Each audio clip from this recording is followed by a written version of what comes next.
It was May 15, 1941 when the Grumman F-6F Hellcat first appeared in the skies over the Pacific during World War II. Many Japanese pilots laughed. To them, it was just another heavy, lumbering American aircraft, slow to climb, blunt in design, and lacking the graceful maneuverability of their beloved Mitsubishi A6M0. In the early days of the war, the Zero was the undisputed master of the skies. It was fast, agile, and deadly, an aircraft that had struck fear into the hearts of every Allied pilot. The Japanese thought the Americans would never catch up. They mocked the early attempts, the F-4F Wildcats, the P-40 Warhawks, all machines that struggled to match the Zero's turn rate or climb performance. But that arrogance would soon come back to haunt them, for behind the scenes, in a Long Island factory known as the Iron Works, American engineers were designing something that would change the course of aerial warfare, a machine not of elegance, but of power, precision, and pure survival instinct. The Hellcat story begins not in the skies, but in the smoke-filled offices of Grumman Aircraft Engineering Corporation in 1942. At that time, the United States Navy was desperate. The Japanese had dominated the Pacific from Pearl Harbor to the Coral Sea. Their Zeros had shredded American squadrons. Every pilot who returned from a mission brought back tales of an enemy plane that could outturn, outclimb, and outfight anything the U.S. could throw at it. Grumman's founder, Leroy Grumman, listened carefully to these reports.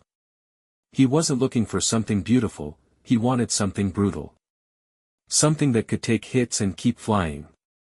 Something that could survive. So, Grumman's engineers worked tirelessly, day and night, sketching, calculating, and testing. The result was a beast, the F-6F Hellcat. It wasn't sleek like the Zero. It wasn't nimble. But it was strong, fast in a dive, and armed with 6.50 caliber Browning machine guns that could tear through aluminum and flesh alike. It was built like a tank with wings. American pilots would soon nickname it the Ace Maker. When it first took to the air in 1943, Japanese intelligence scoffed. Reports of a new U.S. Navy fighter reached Tokyo, but the Imperial Japanese Navy didn't take it seriously. They had dominated the Pacific for 2 years. They believed no American design could match their Zero. The Japanese pilots even joked that the Hellcat looked fat and lazy, like a cat too slow to catch a mouse. But they were about to learn that this cat had claws. The Hellcat's first major test came during the Battle of the Philippine Sea in June 1944, a confrontation that would go down in history as the Great Marianas Turkey Shoot. Hundreds of Japanese aircraft took off from carriers and island bases to defend their territory, believing they would crush the American fleet. But what followed was one of the most one-sided air battles in history. The Hellcats were waiting, sleek, powerful, and armed to the teeth. The sky turned into a killing field. In just 2 days, the Hellcat pilots destroyed nearly 350 Japanese planes while losing fewer than 30 of their own. It was slaughter. American radio intercepts were filled with shouts of disbelief from Japanese pilots who suddenly realized the Americans now had a machine that could dive faster, climb higher, and absorb bullets that would have shredded a Zero to ribbons. The mocking stopped that day. The F-6F Hellcat had become the new ruler of the Pacific skies. But what made the Hellcat truly extraordinary wasn't just its raw power. It was the way it was built for its pilots. Every inch of the aircraft was designed with survival in mind. The cockpit was spacious, the canopy gave a wide field of vision, and the armor was thick, giving pilots a fighting chance to come home. Many called it a pilot's best friend. Unlike the Zero, which sacrificed protection for agility, the Hellcat embraced the philosophy that sometimes, to win a war, you needed to endure the fight, not just dance around it. The statistics were staggering. In total, the Hellcat would destroy over 5,000 Japanese aircraft, more than any other Allied fighter in the Pacific theater. Its kill-to-loss ratio was unmatched. For every Hellcat lost, 19 enemy planes were shot down. By the end of the war, nearly every U.S. Navy ace had earned his wings flying a Hellcat. Yet, beyond the numbers, the Hellcat symbolized something deeper, a shift in momentum, a turning of the tide. The Japanese had entered the war believing they were the masters of aerial warfare. Their pilots were elite, their tactics refined. But the Americans, driven by necessity and sheer industrial might, adapted faster. They learned from every loss, studied every dogfight, and poured their lessons into a machine that represented resilience. The Hellcat was not glamorous. It didn't have the mystique of the Spitfire or the legend of the Mustang, but it was the perfect weapon for the Pacific, vast, brutal, and unforgiving. It could take off from rough carrier decks, fight at high altitudes, dive through tropical storms, and land battered but alive. Japanese pilots who once mocked it now whispered its name with respect and fear. They began calling it the Blue Death, a phantom that seemed to appear from nowhere, guns blazing, impossible to shake. Many Zero aces who had dominated early battles met their end at the hands of Hellcat pilots. The hunter had become the hunted. The Hellcat's dominance wasn't just mechanical, it was psychological. It broke the Japanese spirit in the air. American pilots now fought with confidence, knowing they had a machine that could not only match but exceed their enemies' capabilities. The Pacific skies, once painted with Japanese victory flags, now belonged to the Americans. By the war's end in 1945, the Hellcat had become a legend. It had earned its place not just as a fighter aircraft, but as a symbol of American determination and ingenuity. It proved that even when mocked, underestimated, and dismissed, resilience and innovation could turn the tide of history. The Japanese had laughed when they first saw the Hellcat, but the laughter faded quickly. The roar of its engine became the sound of dominance, the echo of changing power in the Pacific. The skies that once belonged to the empire of the rising sun were now ruled by the Hellcat, the very machine they once mocked, now the master of their downfall. Even after the war, the Hellcat's legacy lived on. It trained new generations of pilots and set the standard for naval aviation. It reminded the world that sometimes, the underdog doesn't need to be the fastest or the most graceful, it just needs to be relentless.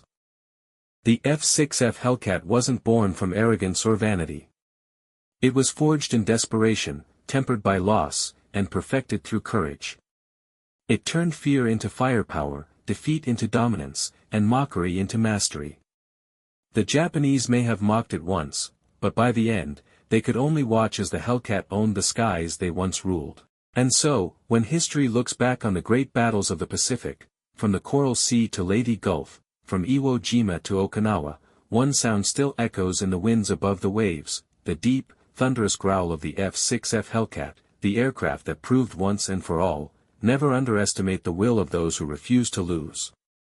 The Hellcat's legend didn't rise overnight. It was forged mission by mission, bullet by bullet, over the vast, unforgiving expanse of the Pacific Ocean. For the young pilots who climbed into its cockpit, the Hellcat wasn't just a machine, it was a lifeline.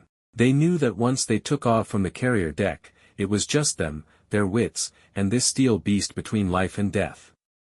The Pacific skies were unlike any other theater of war. The distances were endless, blue stretching into infinity, broken only by scattered islands and enemy carriers lurking somewhere beyond the horizon. One mistake could mean you'd never find your way back. Radio silence, swirling storms, and the constant hum of the engine were a pilot's only companions. Many of these young men were barely in their 20s, carrying the weight of history on their shoulders. They had heard the horror stories from earlier battles, American aircraft torn apart by the Zero, pilots shot down before they could even react. But when the Hellcat entered service, something changed in their voices. There was confidence now, quiet but powerful. They trusted their machine. The moment they strapped in, closed the canopy, and felt the vibration of the 2,000 horsepower Pratt & Whitney R2800 double Wasp engine roaring to life, they knew they had a chance. The engine was the Hellcat's heart, a masterpiece of American engineering. It could propel the fighter to speeds of over 380 miles per hour, and with its supercharger, it climbed through the clouds with relentless force. Unlike the fragile Zero, the Hellcat could dive at breakneck speed without tearing its wings off. Japanese pilots quickly learned that chasing a Hellcat into a dive was suicide. The American plane would simply vanish downward, leveling out miles below while the Zero shattered under its own stress. But the real secret behind the Hellcat's success wasn't just speed or firepower. It was survivability. Pilots would return to their carriers with stories that sounded impossible, holes in their wings big enough to crawl through, fuselages peppered with cannon fire, yet the plane kept flying. The armor plating behind the cockpit, the self-sealing fuel tanks, the sturdy landing gear, every detail had been built with one purpose, to bring the pilot home.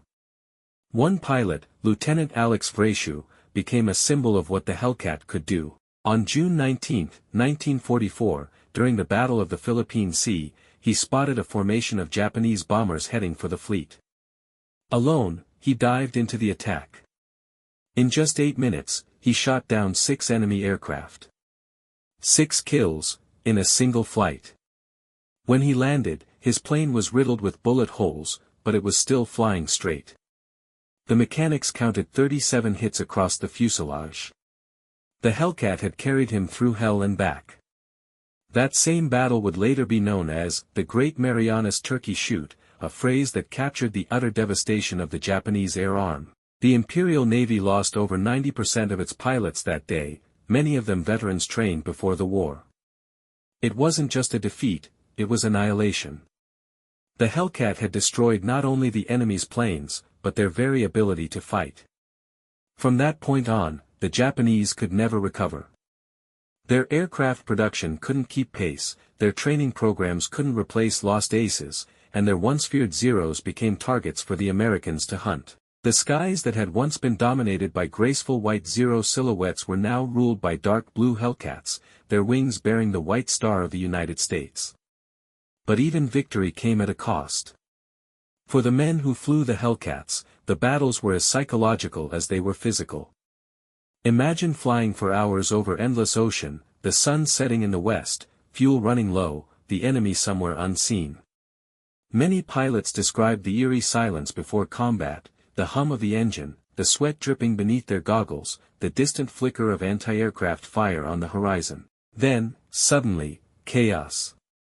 The calm shattered by tracer rounds, the sky filling with smoke and flame. One veteran recalled, "You never saw a Zero until it was too late. It was small, fast, and deadly. But when you were in a Hellcat, you didn't panic anymore. You just turned into it, squeezed the trigger, and let the gun speak." And speak they did. The 6.50 caliber Browning machine guns mounted on the Hellcat's wings could unleash 2,400 rounds per minute, a wall of lead that could tear through anything in its path. Pilots said the vibration from the guns shook the entire aircraft, but that it also gave them a strange sense of control, the feeling of fighting back, of turning the tide.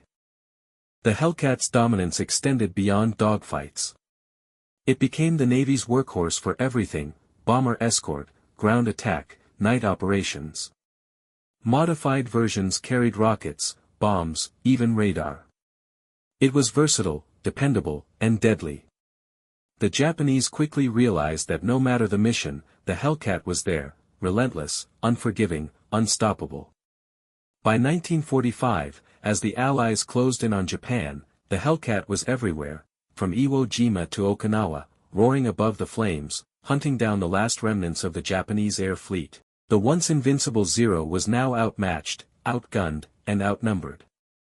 Japanese pilots who once boasted of total superiority now found themselves outmaneuvered and outflown. One Japanese ace reportedly said after the war, "When I saw a Hellcat, I knew it was over." It wasn't just the plane, it was the way the Americans flew it. Calm, precise, fearless. It was as if the Hellcat gave them courage. The truth is, it did. Every bolt, every rivet, every ounce of armor on that aircraft carried the hope of a nation that refused to surrender. After the war ended, the Hellcat story didn't fade, it became a lesson. It taught future generations that wars aren't won by arrogance or overconfidence, but by adaptation, resilience, and relentless determination. Japan had entered the war believing the Zero would reign supreme forever. The United States answered not with mockery, but with innovation. The Hellcat was proof that the underestimated can become unstoppable. It turned inexperienced recruits into aces, hopeless missions into victories, and mockery into respect. In just 2 short years, it flipped the balance of air power in the Pacific. By the time Japan surrendered in 1945, the Hellcat had claimed over 75% of all aerial victories by the U.S. Navy. It was the silent giant of the war, not always celebrated, not always glamorous, but absolutely essential. Even decades later, when veterans gather to tell their stories, the Hellcat still holds a special place in their hearts. Many describe it not as a plane, but as a friend, a companion that carried them through the most terrifying moments of their lives. In museums today, you can still see the dark blue body of a Hellcat gleaming under soft lights. Its wings folded up, its fuselage scarred from age. But if you close your eyes, you can almost hear it, the roar of the engine, the rattle of machine guns, the echo of a time when the fate of nations was decided thousands of feet above the ocean. And if you listen closely, you can still hear the faint whisper of history, the Japanese mocked it once. But the Hellcat had the last laugh.